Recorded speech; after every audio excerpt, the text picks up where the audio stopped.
بسم اللہ الرحمن الرحیم۔ السلام علیکم ورحمۃ اللہ وبرکاتہ۔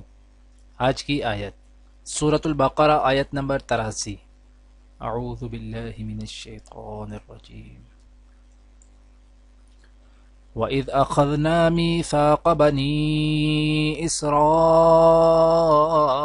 لَا تَعْبُدُونَ إِلَّا اللَّهَ وبالوالدين إحسانا وذي القربى واليتامى والمساكين وقولوا للناس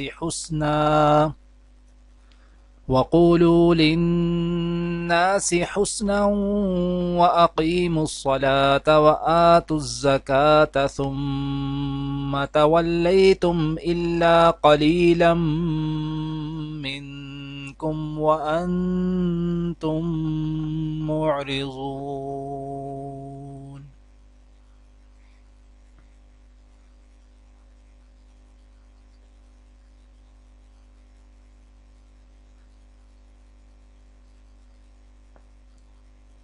اور جب ہم نے بنی اسرائیل سے عہد لیا کہ خدا کے سوا کسی کی عبادت نہ کرنا، اور ماں باپ اور رشتہ داروں اور یتیموں اور محتاجوں کے ساتھ بھلائی کرتے رہنا، اور لوگوں سے اچھی باتیں کہنا، اور نماز پڑھتے اور زکوٰۃ دیتے رہنا، تو چند شخصوں کے سوا تم سب اس عہد سے منہ پھر بیٹھے۔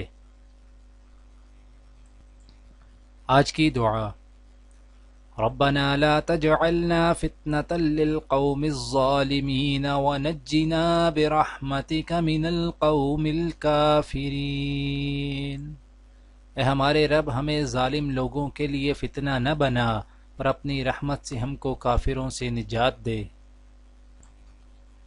آج کی حدیث عمرہ بنت عبد الرحمن سے روایت ہے کہ سیدہ عائشہ رضی اللہ تعالی عنہ کے پاس ذکر کیا گیا کہ ابن عمر رضی اللہ تعالی عنہ فرماتے ہیں کہ میت کو زندوں کے رونے کی وجہ سے عذاب دیا جاتا ہے، تو سیدہ عائشہ رضی اللہ تعالی عنہ نے فرمایا، اللہ ابو عبد الرحمن کو معاف فرمائیں، انہوں نے جھوٹ نہیں بولا بلکہ وہ بھول گئے یا خطا ہو گئی ہے، کیونکہ رسول اللہ صلی اللہ علیہ وآلہ وسلم ایک یہودیہ کے جنازے پر سے گزرے، اس پر رویا جا رہا تھا، تو آپ صلی اللہ علیہ وآلہ وسلم نے فرمایا، یہ لوگ تو اس پر رو رہے ہیں اور اس کو اس کی قبر میں عذاب دیا جا رہا ہے۔ دعا ہے کہ اللہ تعالی دنیا اور آخرت کی تمام بھلائیاں عطا کرے، عمل کی توفیق دے۔ سبحان ربک رب العزت عما یصفون وسلام علی المرسلین والحمد للہ رب العالمین، آمین۔